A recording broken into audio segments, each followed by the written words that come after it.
Ano ang purpose para hindi ka makaon sang kamatayon nga ginatawag nga wala sa oras.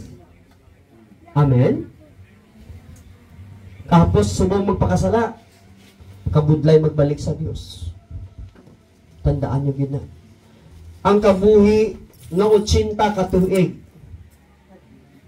sa isa lang kaadlaw pwede magpa-imperno. Ang imo nga pagpangalagad sa Dios sa 80 ka tuig o 50 ka tuig sa isa ka adlaw pwede pa na magpa-imperno kung hindi kita kabalo maghalong sang aton nga kabuhi. Amen. Yes. Tandaan gid nato na grabe subong ang temptasyon sa palibot. That's why be strong. Magpakabakod. Amen. I-maintain ang sweetness sa imong partner.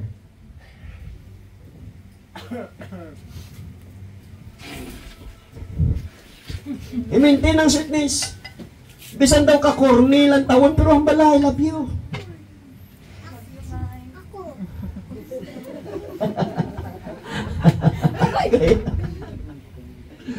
Diba? Diba? I-maintain. Kaya aman pag wala ng sweetness, dra nagasulod ang kaway. Amen. Dra nagasulod ang kaway. So that's why sa aton kabuhi,